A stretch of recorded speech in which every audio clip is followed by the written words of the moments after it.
Hi good evening to everyone. Welcome back to investment achievement. Nifty வந்து நல்ல ஒரு fall. காலையில் first 4 hour கேண்டலில் வந்து நல்ல ஒரு 230 பாயிண்ட்ஸ் வந்து கீழே இறக்குனாங்க. செகண்ட் ஹாஃபில் வந்து மார்க்கெட்டை புல் பேக் பண்ணாங்க. Broader market small cap and mid cap எல்லாத்துலேயுமே சேம் இதே தான். அண்ட் தென் வந்து நல்ல ஒரு பாசிட்டிவ் நியூஸஸ்லாம் வந்தது. ரேட் கட் வந்தது. அண்ட் தென் பிஜேபி வந்து டெல்லியில் வந்து ஆட்சி அமைச்சாங்க. பட் வந்து எந்த ஒரு பாசிட்டிவ் நியூஸஸ்க்கும் மார்க்கெட் இம்பேக்ட் பண்ணல. அதோடைய இண்டிவிஜுவல் சப்போர்ட் அண்ட் ரெசிஸ்டன்ஸுக்கு அது இம்பார்ட்டன்ஸ் கொடுத்துக்கிட்டே இருக்குது. மார்க்கெட் எங்கே செல் ஆகுது எங்கே பை ஆகுதுன்றது தான் இந்த சப்போர்ட் அண்ட் ரெசிஸ்டன்ஸ்னு சொல்லுவோம். சரி, இன்றைக்கி வந்து ஒரு க்ரூஷியல் லெவல் என்ன சொல்கிறது பார்க்கலாம். மார்க்கெட் வந்து இங்கேருந்து சஸ்டெயின் ஆகுமா இல்லை மறுபடியும் ஒரு நோஸ் டைவ் அடிக்குமான்றத பார்த்தே ஆகணும். அதில் வந்து ரிலையன்ஸ் வந்து இண்டிவிஜுவல் சப்போர்ட்டுக்கு வந்திருக்கு 1200. அந்த 1200 சப்போர்ட் எடுக்குமா அப்படின்றத ஒரு கேள்விக்குறி. அந்த இடத்துல எல்லா ப்ராடர் மார்க்கெட்டும் எங்கே ஓப்பன் அப் ஆகி மார்க்கெட் ஃபால் ஆச்சோ அதே இடத்துல வந்து ரீட்டைன் பண்ணி வச்சுருக்காங்க. அப்போ இந்த கேண்டலை நம்ம எப்படி புரிஞ்சுக்கலாம்? அப்போ இந்த கேண்டலுக்கு வந்தான அர்த்தங்கள் தெரிய வேண்டும் நண்பர்களே. இதை வந்து டீட்டெயிலாக நம்ம சார்ட்டில் பார்ப்போம். நிஃப்டி வந்து என்ன நடந்திருக்கு? ஃபஸ்ட் ஹாஃபில் வந்து நல்ல ஒரு செல்லிங் வந்துட்டு ரிவர்சல் ஆகி ஒரு டோஜி டைப் ஆஃப் கேண்டில் வச்சுருக்கு. இந்த டோஜி டைப் ஆஃப் கேண்டிலை எப்படி புரிஞ்சுக்கலாம்? இது டெப்த்தாக வந்து எல்லா அனலைஸும் முடிச்சுட்டு பார்ப்போம். ஃபர்தர் இந்த ரேஞ்சை வந்து மார்க்கெட் ரைட்டன் ஆகுது 22,800 அப்படின்றத சப்போர்ட் எடுத்திருக்கு. ஃபர்தர் மார்க்கெட் மேலே புல் பேக் ஆகுமா பொறுத்து இருந்து தான் பார்க்கணும். பட் வந்து அப்கமிங் டேஸஸில் ஃபால் ஆகிறதுக்கு தான் சான்சஸ் உண்டு. அதாவது 22,800 மீண்டும் ஒரு புதிய லோ தான் க்ரியேட் பண்ணுறதுக்கு. பட் ஏதாவது ஒரு மிராக்கல் நடைபெற்று நாளைக்கு ஓப்பன் ஆகும்போது ஒரு கேப் அப்பில் ஓப்பன் ஆகி மார்க்கெட் மேலே போச்சுன்னா ஒரு புல்லிஷ் பயாஸ்க்கு மேலே போகிறதுக்குண்டான ப்ராபபிலிட்டி இருக்குது. அப்போ வந்து பார்த்திங்கன்னா இந்த ஸ்விங்காக வந்து மார்க்கெட் உடைச்சிதுன்னா டுவர்ட்ஸ் மேலே போகிறதுக்குண்டான வாய்ப்புகள் அதிகம். இன்றைக்கே வந்து ஒரு புல் பேக் ரேலி நடந்திருக்கு. அண்ட் தென் நிஃப்டி மட்டும் கிடையாது, ப்ராடர் மார்க்கெட்டில் எல்லா இடத்துலையுமே நடந்திருக்கு. Nifty mid cap and then small cap எல்லாத்துலேயுமே அந்த ரிஜெக்ஷன் கேடல் தான். என்ன சொல்கிறது, நல்ல ஒரு ஃபால் வந்ததுக்கு ஒரு செலான் ரைஸ், ஒரு ஃபால் அண்ட் தென் ஒரு ரைஸ், மறுபடியும் ஒரு ஃபால் அண்ட் தென் ஒரு ரைஸ், மறுபடியும் ஒரு ஃபால். அந்த சப்போர்ட்டில் வந்தோடனே எல்லா இடத்துலையுமே அந்த டோஜி டைப் ஆஃப் கேண்டில் தான்.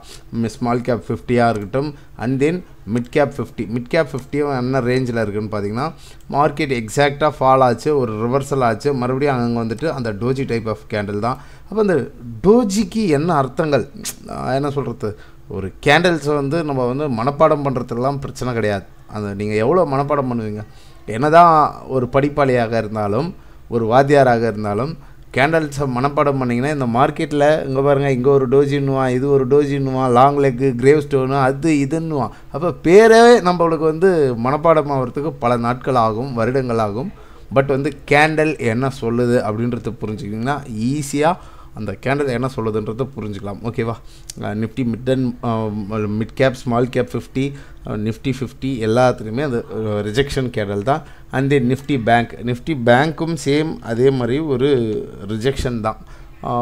வி கேன் வெயிட், ஒரு புல் பேக் ரேலியை எதிர்பார்க்கலாம். நிஃப்டி பேங்க் வந்து ஒரு டபுள் பாட்டம் பிரேக் அவுட் ஆச்சுன்னா இவ்வளோ தூரம் போகும்னா கரெக்டாக டார்கெட் போனோடனே அங்கேருந்து ஃபால். அப்போ சப்போர்ட் வந்து 49,220 இந்த ரேஞ்சு. இதுக்கு கீழே இது ஒரு காலம் வச்சுருக்கலாமே. அப்போ மார்க்கெட் ஒரு ஹண்ட் மாதிரி பண்ணிவிட்டு ஒரு ரிவர்சல் வச்சுருப்பாங்க.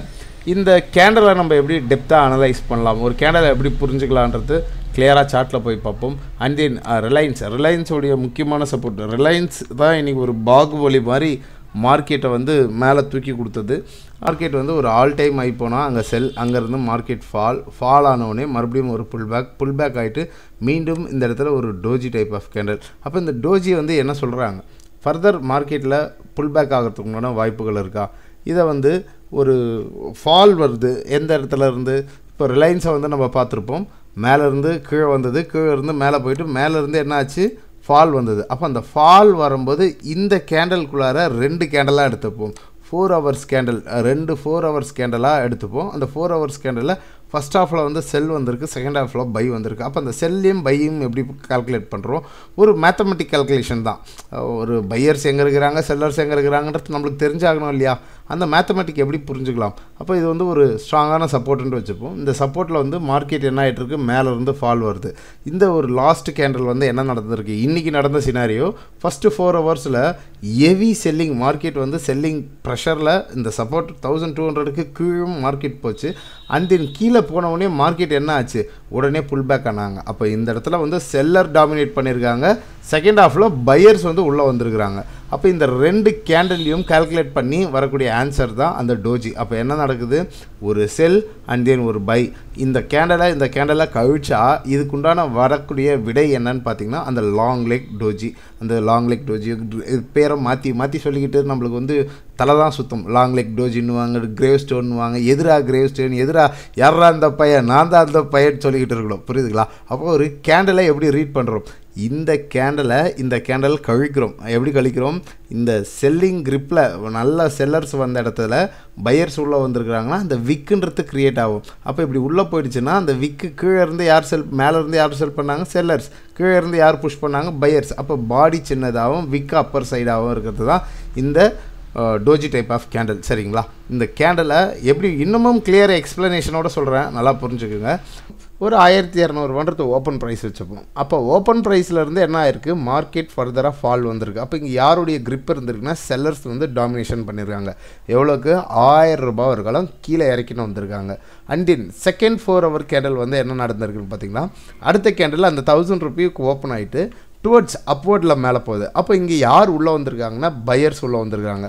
அப்போது எவ்வளோக்கு க்ளோஸ் வச்சுருக்குறாங்க, 1180. 1200 1000 வரைக்காலம் வந்துட்டு மறுபடியும் கீழே 1100 1180 வரைக்காலம் மார்க்கெட்டை மேலே தூக்கிட்டு போயிருக்காங்க.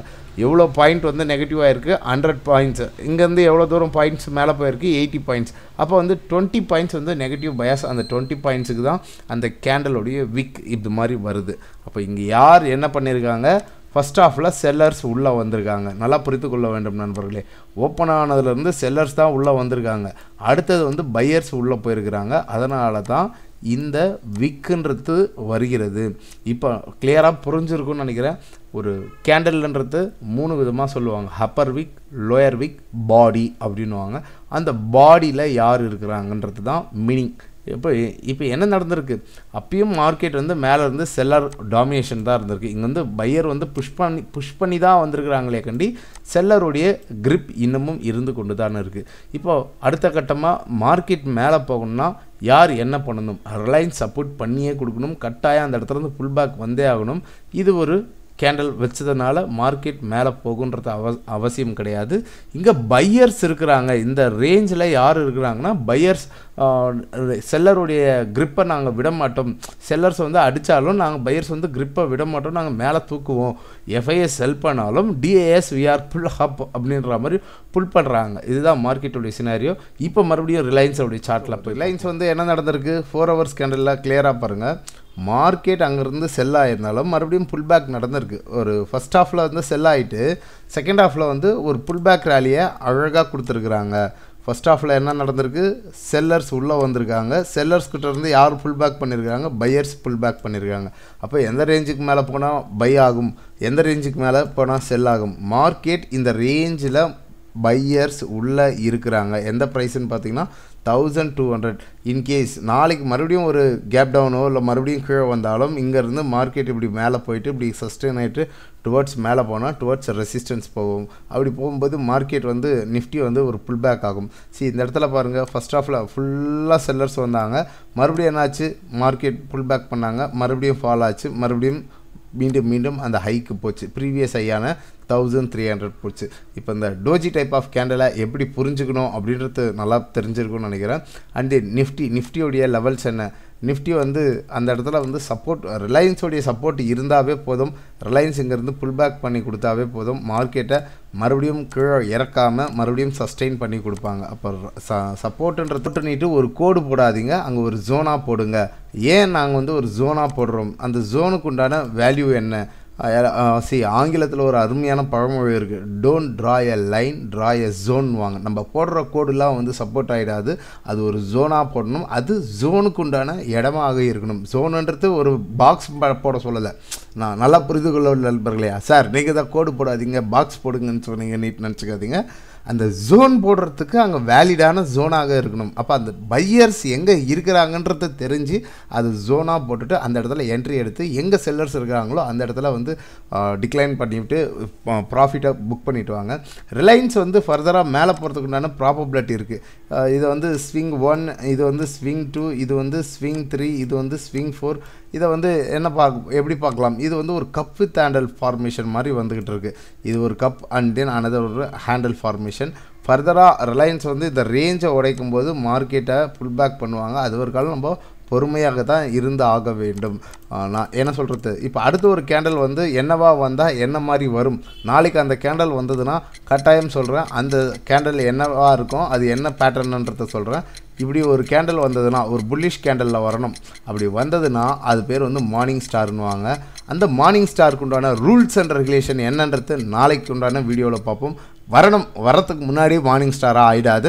இங்கே ஒரு புல்லிஷ் கேண்டலில் பிரிண்ட் வச்சாங்கன்னா அது வந்து கிளியர் மார்னிங் ஸ்டார் அப்படின்றத டிக்ளேர் பண்ணிவிட்டு மார்க்கெட் இங்கேருந்து புல் பேக் ஆகும் அப்படின்றத டிக்ளேர் பண்ணலாம். நாளைக்கு உண்டான ரூல்ஸ் அண்ட் ரெகுலேஷனுக்கு ஒரு வீடியோ வருமானத்தை பொறுத்து இருந்து பார்ப்போம். லேர்ன் அண்ட் தென் என் ப்ராப்பராக ப்ரைஸ் ஆக்ஷனாக லேர்ன் பண்ணி ஏன் பண்ணணும் அப்படின்ட்டு விருப்பப்படக்கூடிய நண்பர்கள் மார்ச் மாதம் கிளாஸஸ் ஸ்டார்ட் ஆகுது. மார்ச் 8 கிளாஸஸ் ஸ்டார்ட் ஆகுது. எவ்ரி சாட்டர்டே அண்ட் சண்டே மட்டும்தான் classes. No more recording classes, live webinar தான். கிளாஸஸை நான் தான் டீச் பண்ணி கொடுப்பேன். ப்ராப்பர் லேர்னிங்ஸில் தான் இந்த மார்க்கெட்டில் சர்வே ஆக முடியாது. என்னுடைய வாட்ஸ்அப் நம்பர் இது தான். குவரிஸ் ஏதாவது இருந்ததுன்னா எனக்கு டெக்ஸ்ட் பண்ணுங்கள். மற்றும் ஒரு பதிவில் உங்களை சந்திக்கிறேன். இப்படிக்கு உங்கள் நண்பன் பாலாஜி ரஞ்சிதா. நன்றி, வணக்கம்.